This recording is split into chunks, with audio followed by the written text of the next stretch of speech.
AVtv is a product of the AV journalism class produced for the students of Amador Valley High School. The views expressed on the show do not represent the views of AVHS teachers, admin, or PUSD personnel.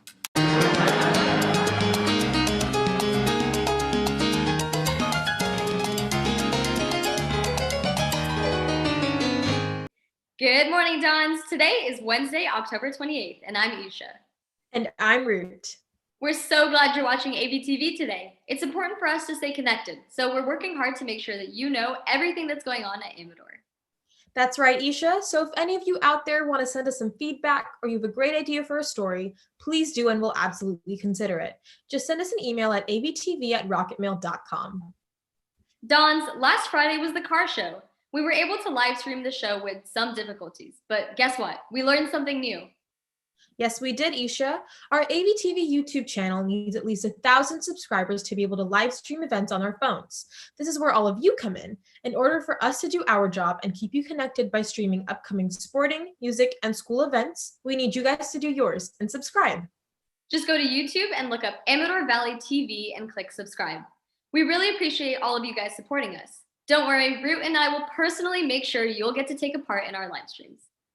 You know, Root, I've been really missing getting to do spooky activities with my friends. I have too, Isha, which is why AV Radio, an integral part of our journalism class, is bringing all of us some spooky content. AV Radio has been reading spooky stories to help all of us get into the spooky spirit. You can check these stories out and much more on Amador Valley Today's website or on AV Radio on Spotify. Dons, the AVHS Library will be hosting an author visit today, October 28th at 2 p.m. The author is Steph Cha, who wrote Your House Will Pay. And don't worry, you can still listen in even if you haven't read the book. To join this Zoom meeting, go to bit.ly/3DWDLJA. The password for the meeting is 611032. This has all been set up by our librarian, Mr. Scherer, who has been working extremely hard to make sure Amador students still have the in-school experiences out of school. Remember that you can fill out a request form for curbside pickup to get a book from the Amador Library. Go to bit.ly/31H8TP8 to fill out the form for curbside pickup. Isha, you know, I've been moping a little recently because I'm not 18 yet, so I can't vote. Well, Root, I'm in exactly the same boat as you. Lucky for us, Mr. Scherer has shown up once again in our time of need. Really? How so? This year, just like past years, Amador students will be able to participate in the mock election. The form for the mock election, which in past years has been a ballot in the library, will close on November 3rd. We still get the experience of voting, Root, so don't worry. You won't have to mope any longer. Isha, that's fantastic news. I can't wait to fill out my ballot at bit.ly/3MNRDGI. Now that you feel better, Root, I have some really fun news. Did you know this week is Red Ribbon Week? Actually, I did. And there is a national photo contest for Red Ribbon Week. The winner gets $1,000 and an iPad. Go to bit.ly/2HODYJU for more information from the Red Ribbon website. Now we have a video introducing our 2P peer educators and Red Ribbon Week. Let's check it out. Teachers, our 2P peer educators would really appreciate it if you could share this Drug IQ quiz link with your Access class today. To access this quiz, go to bit.ly/3JXKACZ. Dons, to keep your spirits up and encourage student connection, leadership has planned a video game tournament from November 2nd to November 6th. This tournament features favorites like Minecraft, Among Us, Clash Royale, Fortnite, and the dinosaur game on Google. To sign up and learn more, please go to bit.ly/2TMKZ7H. Prizes will include a Razer headset, wireless mouse, PS4 or Xbox One controller, LED lights, and more, and leadership hopes to involve as many Dons as possible and learn from this experience for future events. Spots are filling up fast, and today is the last day to sign up. The Link crew is looking forward to the second Link lesson of the year today, Wednesday, October 28th at 12:20 p.m. Link is a program run by juniors and seniors to connect the new freshman class to the Amador Valley community. Freshmen, bring your lunch and join your classmates and upperclassmen for the second Link lesson of the year. The Zoom ID for the meeting is 857-9889-0352, and the password is 308060.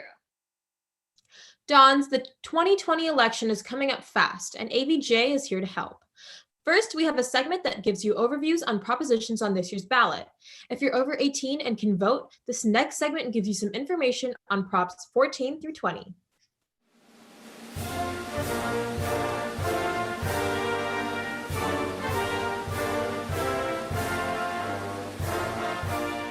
Prop 14 allocates $5.5 billion in state bonds to stem cell research. In 2004, $3 billion was given to stem cell research programs, and a yes on Prop 14 would continue this funding.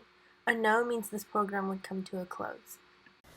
Proposition 15 taxes commercial and industrial properties based on their market value. If passed, it will replace the 1978 Proposition 13, which taxes old property based off the purchase prices. Small businesses and commercial agricultural properties will be exempt from Prop 15. Prop 16 will allow race, sex, color, ethnicity, or national origin be a factor in decision-making policies, therefore repealing Prop 209, passed in 1996 that prohibited discrimination or special treatment based on the factors mentioned earlier. Prop 17 restores the right to vote after the completion of a prison term. It's a constitutional amendment that, if passed, will amend Section 2 of Article 2 of the California State Constitution. Prop 17 will allow those on state parole to be able to register and consequently vote. Prop 18 amends the California Constitution to permit 17-year-olds to vote in primary and special elections if they will turn 18 by the next general election and be otherwise eligible to vote. It is a constitutional amendment that, if passed, will amend Section 2 of Article 2. Prop 19, also known as the Assembly Constitutional Amendment Number 11, limits taxes on seniors 55 and older, severely disabled homeowners, and wildfire victims. It also allows them to relocate and buy a home while paying the property tax of their original house.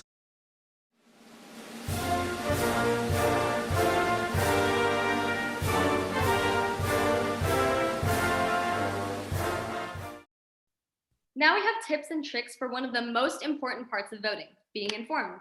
We're going to go through and talk about how to research the candidates you're going to be voting on. Let's check it out. The 2020 election is quickly approaching, with Election Day on November 3rd. If you're 18 or older, don't forget that you're eligible to vote.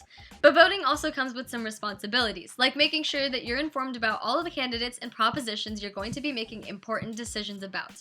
If you want to vote but are unsure of where to start your research, keep watching to learn exactly how to research your ballot.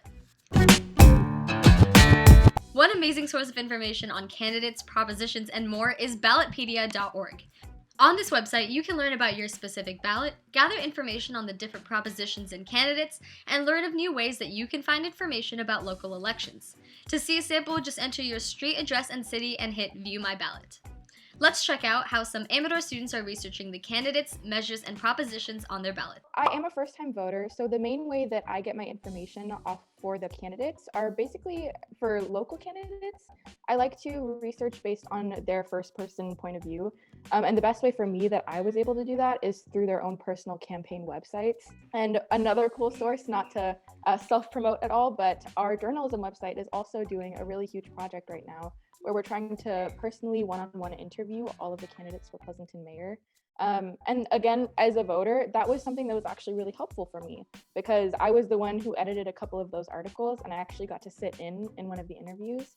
And I learned a lot. Like you get to, from hearing them talk directly to you, you really get a sense of what kind of a person they are, what kind of a candidate they are, but also just what kind of agenda they have as mayor and how they want to get that across to people. So just beyond the candidates' websites, some places to get information are Pleasanton Weekly, which endorses candidates, The Independent as well, really any local journalism sources. To plug some things that Pan has done, our social media, Pleasanton Action Network on Instagram. We also hosted a forum with all 4 of our mayoral candidates. So if you want to see more about them, learn what they're about, learn about their policy specifics, then that is also a great video to check out. I know yesterday, me and my dad and my mom, we sat down together and we just had like a talk about like what does each candidate stand for, like what will each candidate do, like different areas like COVID, and that to me like informed me the most about like all the candidates. So the way I found out information on like local candidates about voting is because I moved from California to Pennsylvania, so I didn't really know a lot about the local candidates and things like that. So our school actually offered some readings about that, so we could read up on information, learning about our mayor and things like that for our county and our city. And then also in town, in our small little town, we have a Democratic and a Republican office. So if you're interested, you can go to these offices, which is like very close to campus. It's like less than a mile off campus, so you can walk up to it and read about the local candidates in your parties. So whatever party you identify with, you can read up on that. Even if you aren't able to vote in this election, you can still try out some of these tips to stay informed about current events. We hope you learned something new from this segment, and happy voting. Now let's go back to the studio. Dons, it's time for the Scary Movie Countdown. Over the month of October, we've been making segments all about the best October horror movies to watch. In this segment, we've interviewed a couple of teachers on their favorite Halloween movies. Let's check it out.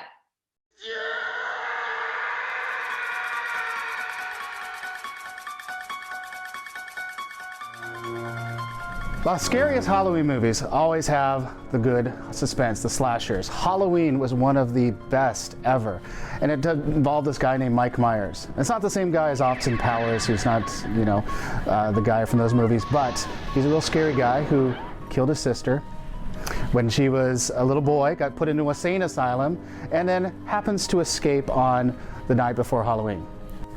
Mike Myers is a psychopath. He's one of the big slashers that came out. There was Psycho, and then soon after that came the whole strum of different slasher movies. He would go and he would stalk different teenagers, hide in the bushes, hide behind the dark places of the house. Very suspenseful, very bloody, and for a time it was really extremely gruesome, and to the point where some critics said, you know what, maybe this is glorifying bloody atmospheres and things like that.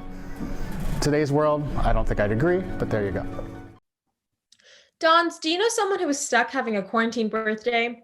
We know it sucks, but just for $5, there's a way that you can make their birthday better by sending an AVtv birthdaygram.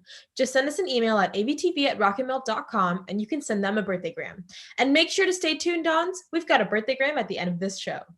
All right, that's it for today. Make sure you check back in with us on Friday for some more news, announcements, and profiles. Thanks for joining us. Our goal is to make sure we keep you connected. So when the world shuts down, we push ahead because news matters. And remember, Dons, it's always a beautiful day here at Amador.